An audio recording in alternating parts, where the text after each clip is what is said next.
Previously on Kombi Life, myself, Ben, Leah and Alaska decided that we're going to drive around the world in a classic VW bus, also known as a Kombi. The mission started in Arizona, USA, where we resurrected a dusty desert bus named Boomerang.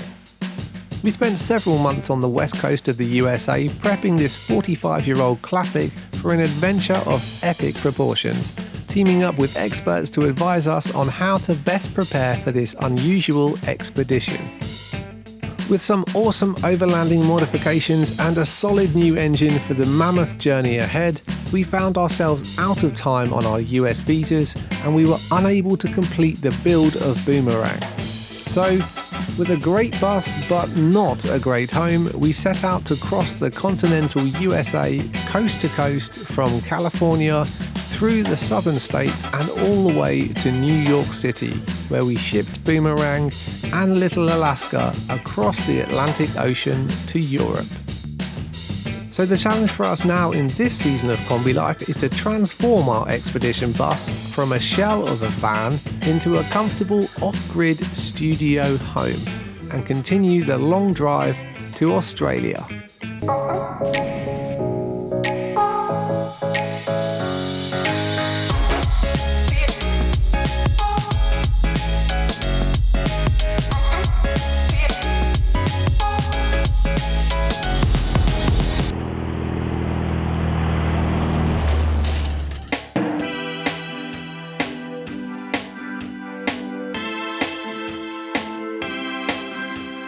Arriving in Europe, France was our entry port.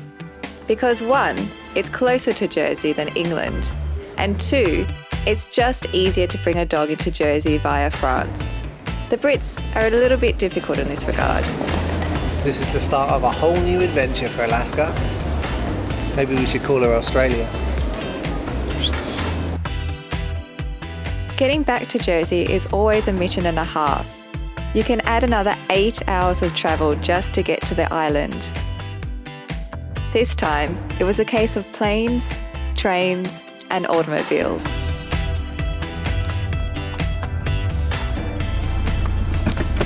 So apparently in France you need to secure your dog in the vehicle with a seatbelt. So this is the first time Alaska has ever worn a seatbelt.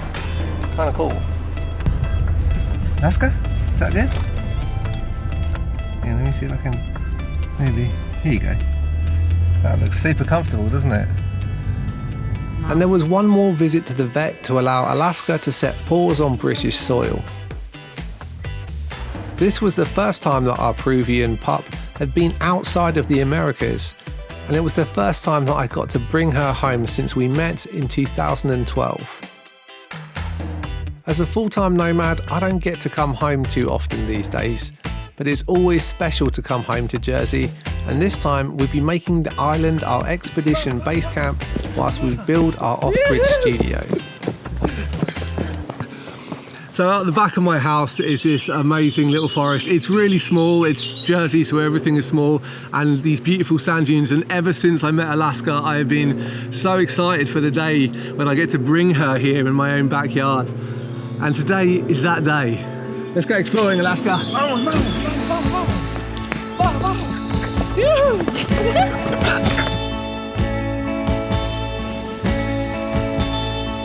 This is one of my favourite places in Jersey. It's called Creepy Valley, and it feels like we're in the middle of a forest on this tiny island. And having Alaska here is really nice because there's nothing that can eat her here, like cougars or bears, because Jersey just has nothing, not even like a poisonous snake. Not dangerous at all, so it's nice to just let her off leash and just be free, be the dog she is meant to be.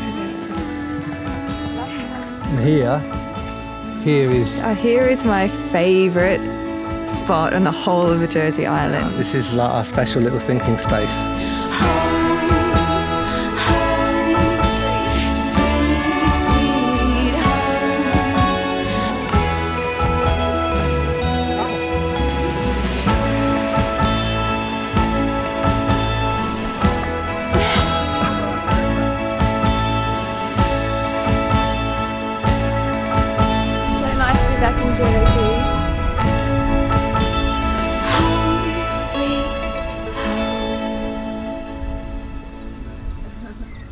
It was great for us to have some downtime away from our Kombi Boomerang.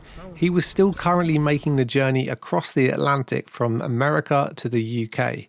Meanwhile, I was making the transition from van life to house life. Every time I come home, I have a purge of throwing things out that I don't think I need anymore.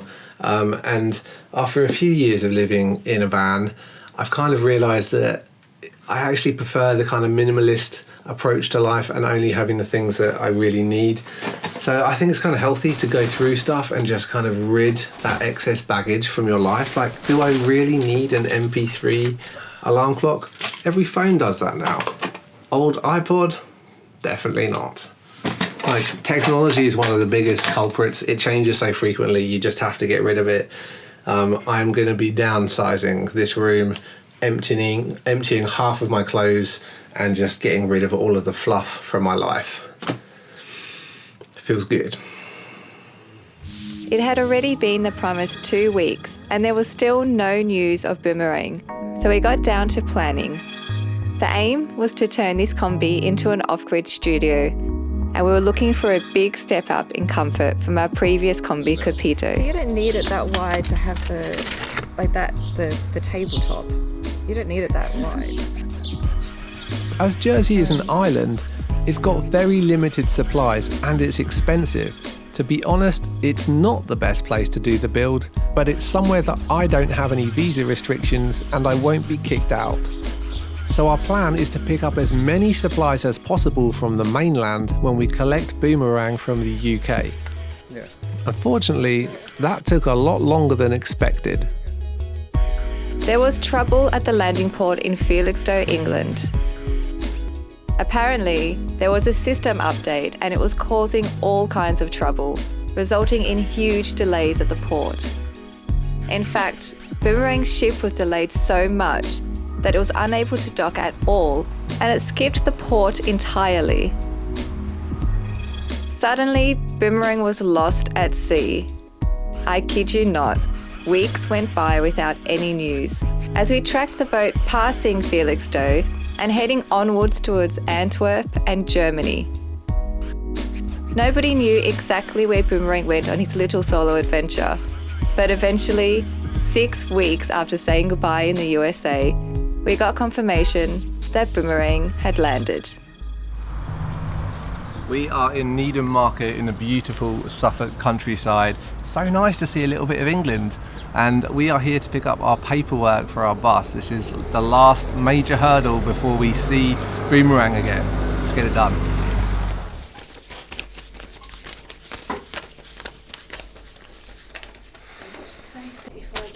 That's your money. Oh, thank you very much. So we've just got the paperwork sorted, our temporary import and the release forms. It costs £430 to get our bus back on this side, and it was about $1,100 US on the US side for the port fees and all that.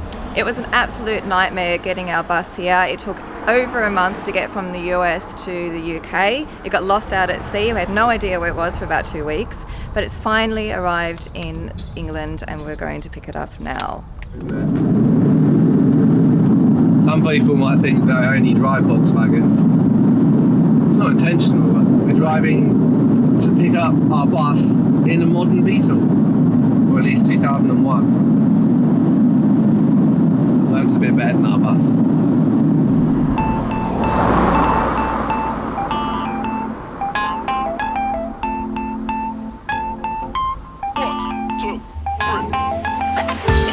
Hello? Hi there, we're just here to pick up the Volkswagen Kombi.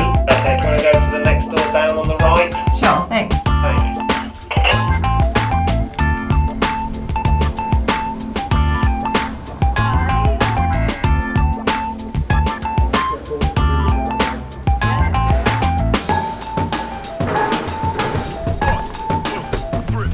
Nice to know it wasn't locked at all.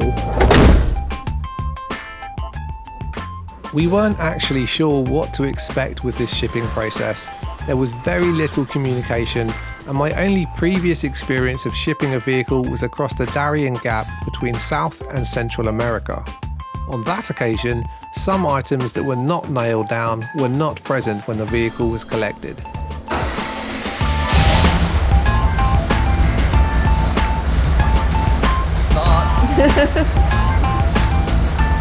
On this occasion, even despite leaving the Kombi unlocked with all of our possessions in it and the windows down parked in an unsecure compound, there were thankfully no unpleasant surprises or items missing from Boomerang.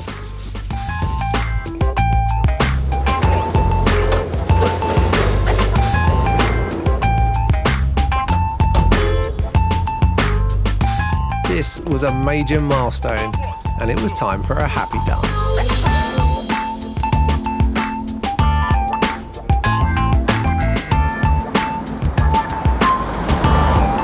It's so good to finally have Boomerang back in one piece. Like, we were a bit scared that it wasn't going to go smoothly, but it went so smoothly. I know it was expensive, but this was a major hurdle for us getting over. Now the next job is to build the interior for the bus, which we are very looking forward to because it's very uncomfortable in there at the moment. So we're going to be doing a bit of shopping in the UK to pick up some supplies. Let's get on with that.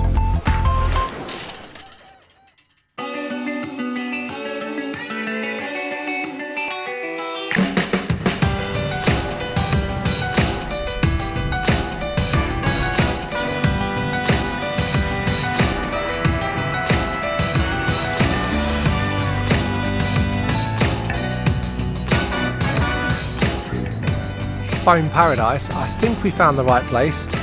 Our bed is in here somewhere. Go find it.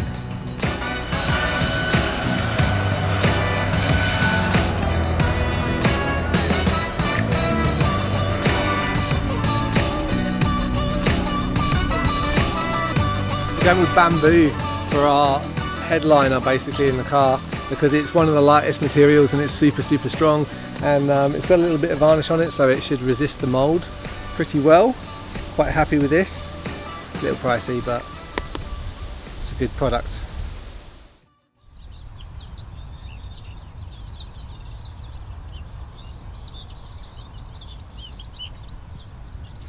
This is our first morning back in Capito.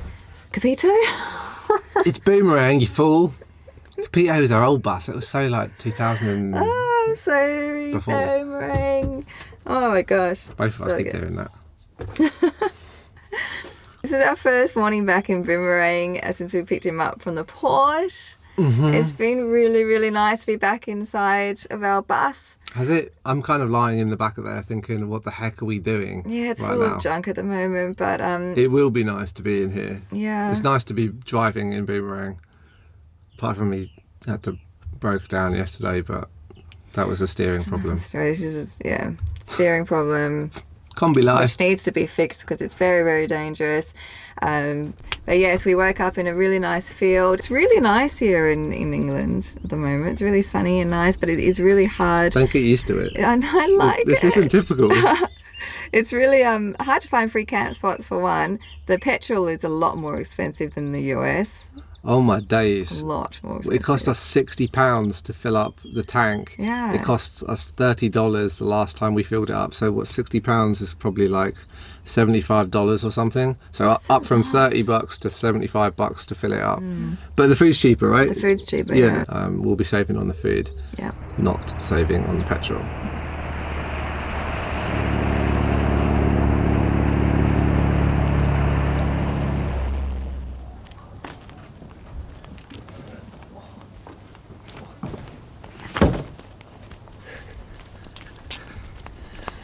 Unfortunately, I'm not able to send things to Jersey, so I've been sending them to my friend Dan's house here, who's been collecting a bunch of parcels for us.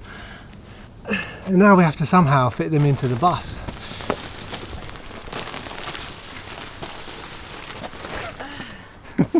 Thanks. I don't know how that's going to fit in. Is that heavy? So once you've unpacked your But how are we going to sleep in here? There is no space for us to sleep. There's no space for one person to sleep, let alone two. Not even with a hammock, we're not going to fit in here. Oh, hang on, hang on.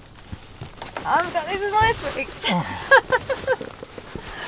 Oh. This is it, this is going to be Kombi life. Welcome to the Kombi, Leah. Somehow, we have to turn this into a livable space. It's just like, how are we going to compact all of this stuff? It just doesn't seem possible. It's like physics. We're defying physics to get this into a livable Kombi. It'll happen. I hope so. With a Kombi fuller than it's ever been, and much of the supplies needed for the build on board, we headed for the town of Poole to catch a 4.5-hour ferry back to Jersey, where Alaska was waiting for us to return.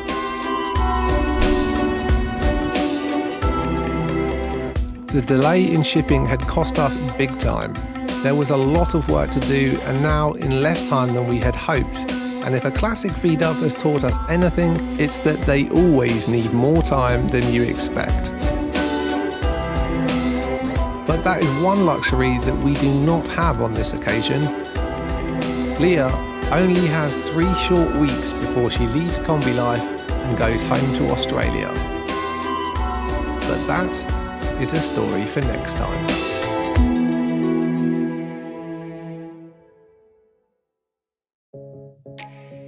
Thanks for sharing the adventure with us, and double thanks with a cherry on top for the tiny percentage of viewers in the Kombi Crew on Patreon who are supporting this series. Did you know that during the filming of Season 2 alone, we've shared many hours of extra behind the scenes footage with the Kombi Crew, including real-time updates from the series and live hangouts in the Kombi. Just recently, we've launched the Kombi Crew Interactive Adventure Map, where we invite you guys to help us plan where to go, what to film, and who to meet up with in this series. If you want to stick a pin on our interactive map, support the series and be part of the project, we'd love to welcome you into the Kombi Crew. Go to patreon.com/kombilife or hit the join button below this video. Thanks again for watching, and we'll see you in the next one.